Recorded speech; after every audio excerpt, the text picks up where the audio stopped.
Hello to all the viewers, स्वागत है आपका अपने चैनल अद्भुत टाइम जोन स्टडी में। तो ये है लास्ट वीडियो ऑफ लैंथेनॉइड्स और इसमें हम लैंथेनॉइड्स की केमिकल प्रॉपर्टीज को डिस्कस करेंगे। Chemical properties of lanthanoids. Chemical property of lanthanoids. सबसे पहले हम लैंथेनॉइड्स एलिमेंट्स को लिख लेते हैं जिससे कि थोड़ा सा हो जाए। कौन कौन से थे लैंथेनॉइड्स?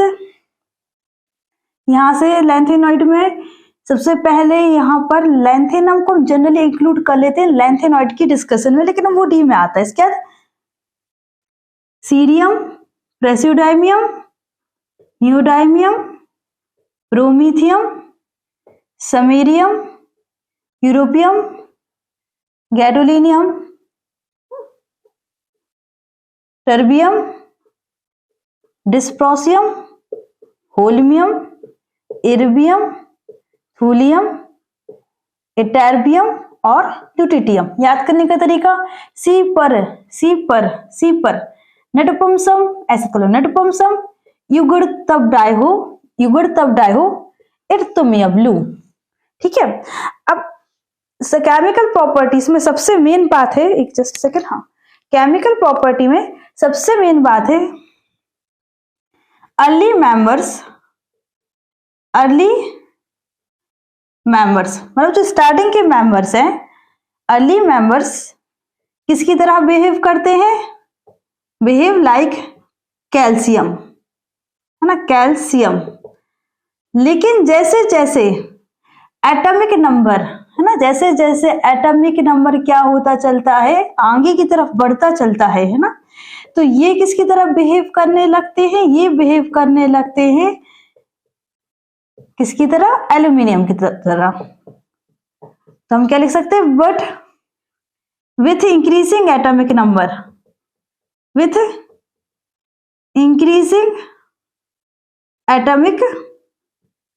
इंक्रीजिंग एटॉमिक नंबर, मतलब जो आगे के मेंबर्स है, द लेटर मेंबर्स, जो यहां बात की है, द लेटर मेंबर्स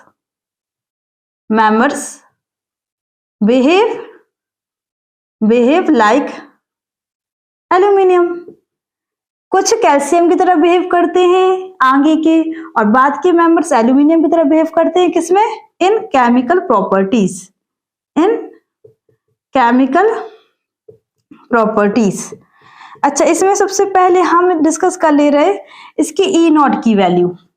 तो ई नॉट की Ln 3+ से Ln की वैल्यू क्या मतलब इसका? कुछ नहीं, सिर्फ इतना सा समझिए कि कोई भी लैंथेनॉइड 3+ स्टेट से अपने लैंथेनम स्टेट में 3+ से 0 स्टेट में आने की क्षमता, मतलब पोटेंशियल, उसका पोटेंशियल कितना है कि वो क्या लैंथेनम 3+ से लैंथेनम स्टेट में आ सकता है। तो इसकी जो ये वैल्यू होती है -2.2 से -2.4। ये क्लियरली शो करता है वैल्यू नेगेटिव में है, मतलब लैंथेनम 3+ में जाता रहना चाहता है as compare to lanthanum 0 state में। लैंथेनम 0 स्टेट में नहीं रहना चाहता, किस में रहना चाहता है? 3+ में, क्योंकि उसकी मोस्ट कॉमन ऑक्सीडेशन स्टेट है। और यहां से यहां पर आने के लिए ये कितना है? -2.2 से -2.4। बट सबके लिए, बट फॉर यूरोपियम, सिर्फ यूरोपियम के लिए अगर हम बात करें, किसके लिए? यूरोपियम के लिए EU3+ है, मतलब उसकी ई नॉट वैल्यू EU3+ से यूरोपियम में आने के लिए -2.0 है। तो ये एक्सेप्शन याद रखना, सबके लिए ये है, बस यूरोपियम के लिए यहाँ पर कहाँ है? अलग है, 63 यूरोपियम के लिए। अब इसकी केमिकल प्रॉपर्टीज डिस्कस कर लेते हैं। तो इसको देख लीजिए पहले, फिर हम यहीं पर केमिकल प्रॉपर्टीज लिख रहे हैं। किस तरीके से लिख रहे हैं? जो भी लैंथेनॉइड्स होते हैं, लैंथेनॉइड्स को Ln से रिप्रेजेंट करते हैं, तो सबने सीख लिया। अब अगर इसका हम केमिकल रिएक्शंस लिखें, है ना, केमिकल रिएक्शंस, तो इस तरीके से लिख रहे हैं। अगर ये किससे रिएक्ट करें? हाइड्रोजन से रिएक्ट करें, केमिकल रिएक्शंस में अगर ये हाइड्रोजन से रिएक्ट करें। तो यहां ध्यान से देखिए, लैंथेनम हाइड्रोजन से रिएक्ट करते, दे रिएक्ट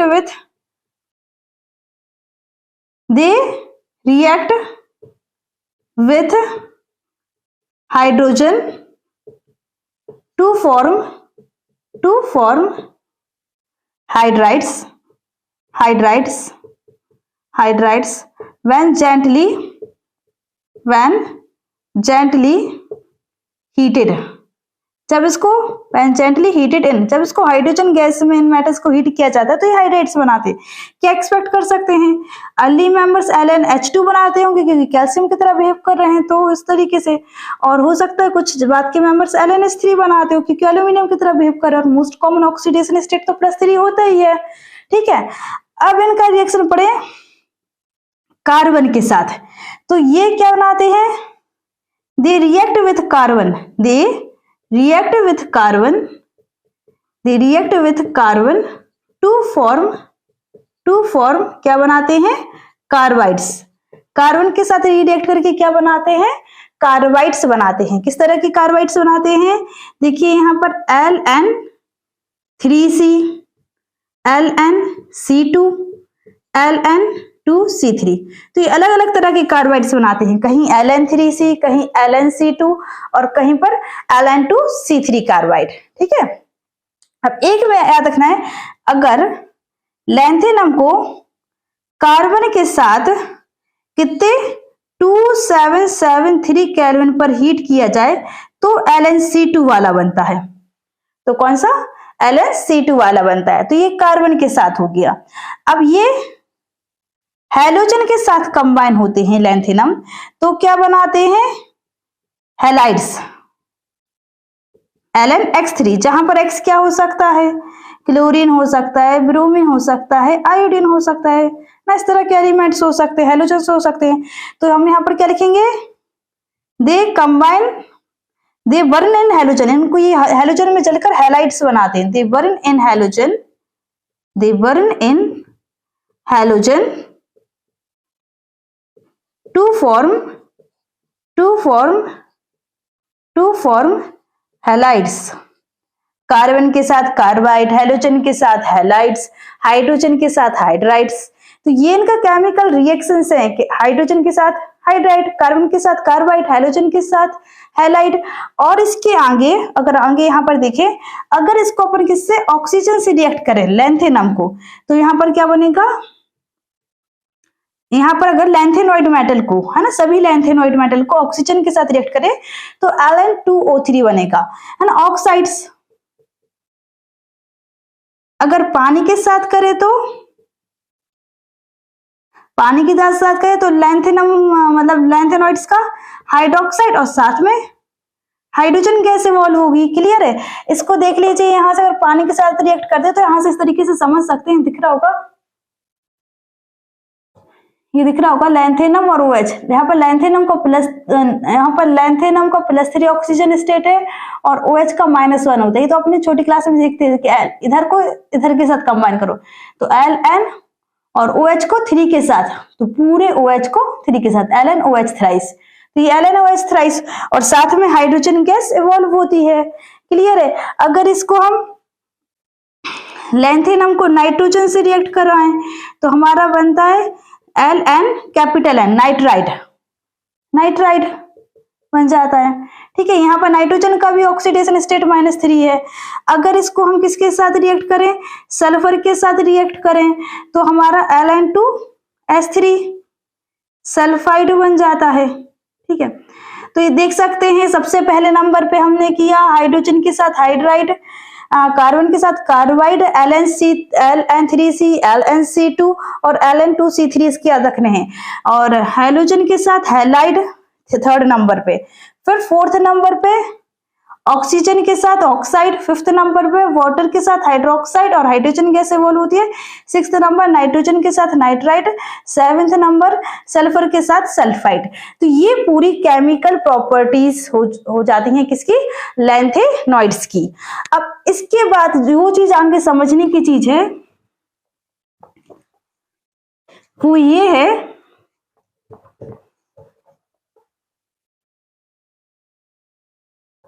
जो लैंथेनम के हाइड्रोक्साइड होते हैं ना, एनसीईआरटी में कहा गया है कि जो लैंथेनम के हाइड्रोक्साइड होते हैं वो सिर्फ हाइड्रेटेड ऑक्साइड्स नहीं होते हैं, मतलब बहुत सारे ऑक्साइड्स ऐसे होते हैं जो हाइड्रेटेड है।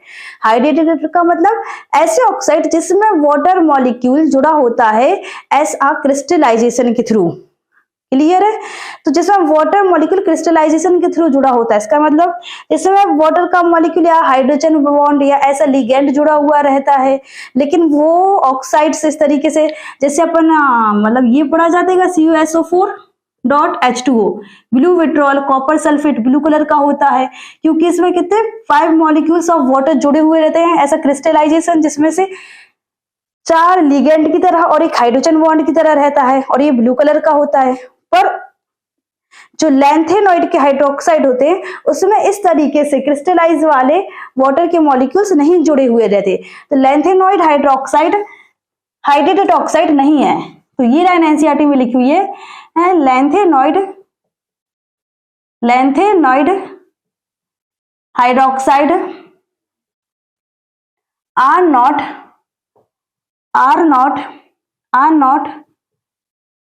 Hydrated oxide.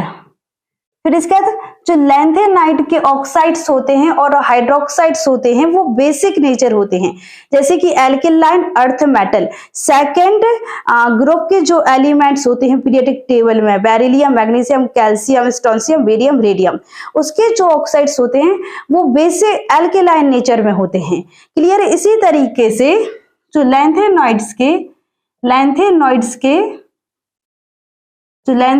के ऑक्साइड होते हैं एंड हाइड्रोक्साइड्स होते हैं, ये बेसिक होते हैं। और बेसिक क्या, एल्केलाइन इन नेचर। एल्केलाइन का मतलब होता है जब बेस में पानी मिला तो एल्केलाइन कहते हैं उसको। तो are alkaline in nature like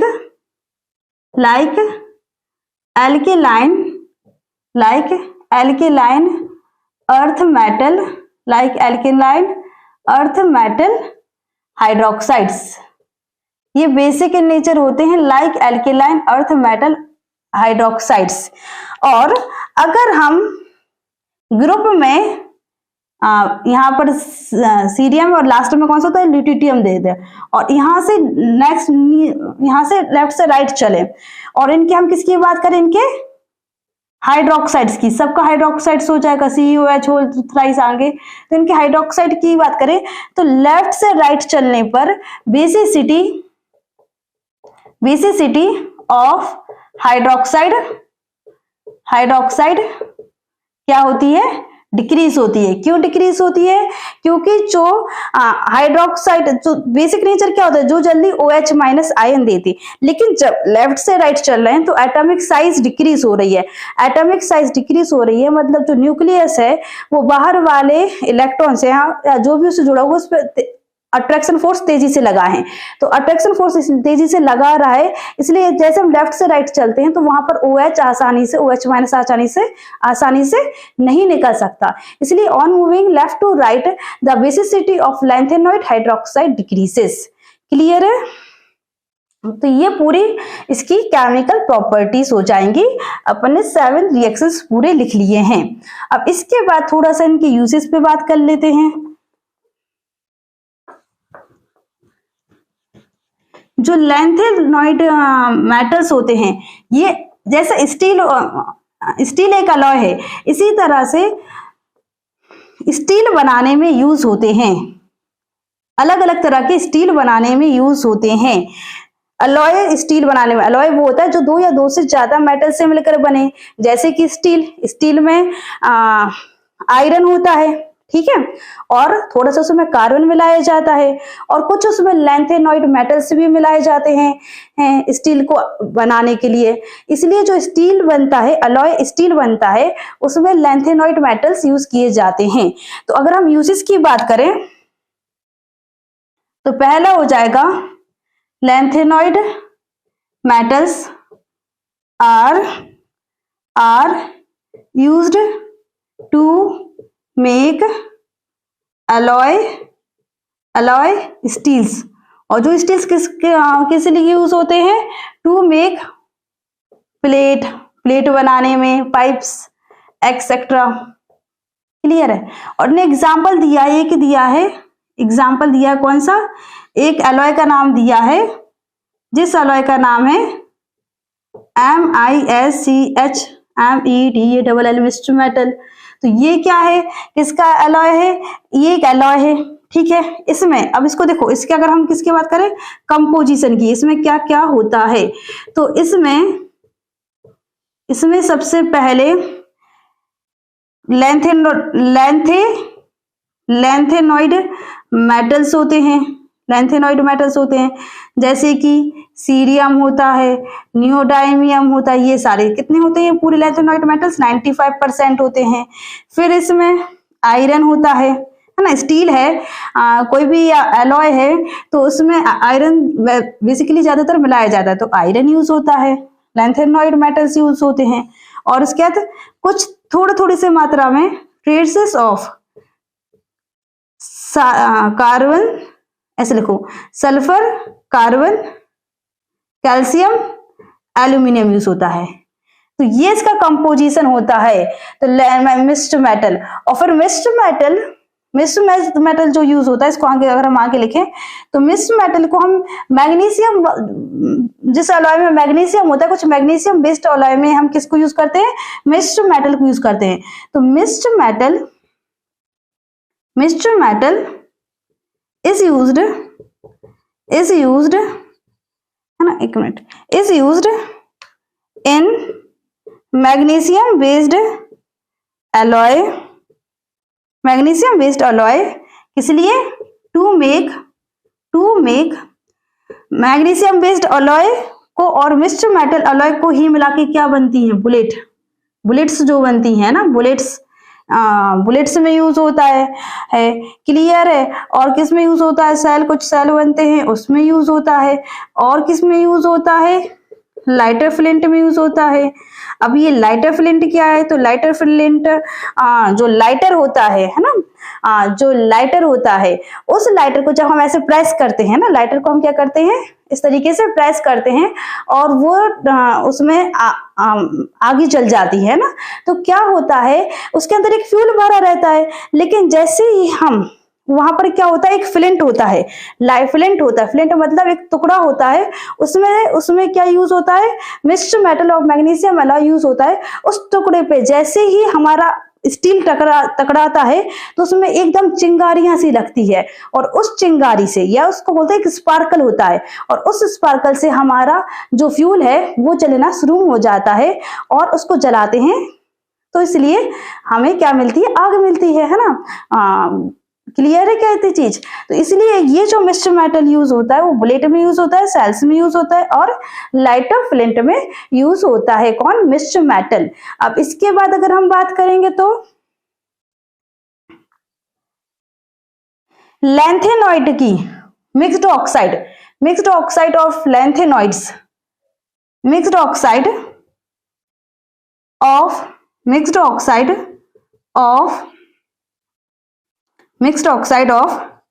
lanthanoids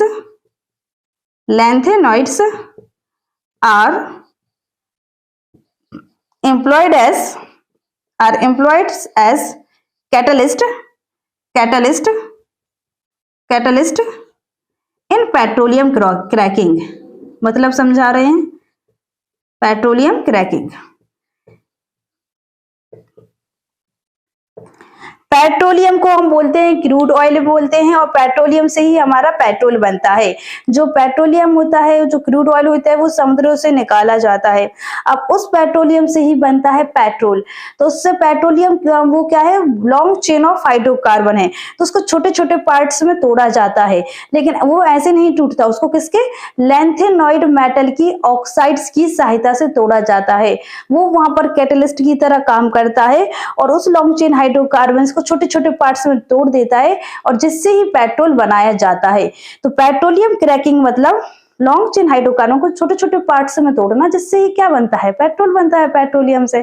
तो पेट्रोलियम क्रैकिंग मतलब कह सकते हो जैसे पेट्रोल बन रहा है, केरोसिन बन रहा है, ये सब चीजें बनाने में क्या यूज होते हैं, लैंथेनॉइड मेटल की ऑक्साइड्स।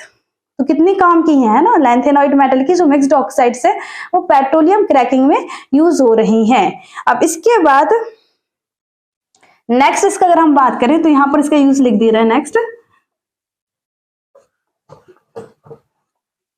थर्ड नंबर पे individual oxides of lanthanoid, individual oxides of lanthanoid are used as phosphors in television screen and other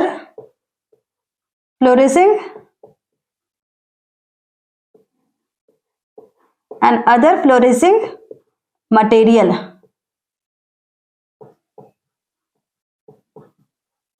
television पे देखो, टेलीविजन की जो स्क्रीन होती है उस पे हम लैंथेनॉइड ऑक्साइड्स की एक तरीके से कवरिंग की जाती है।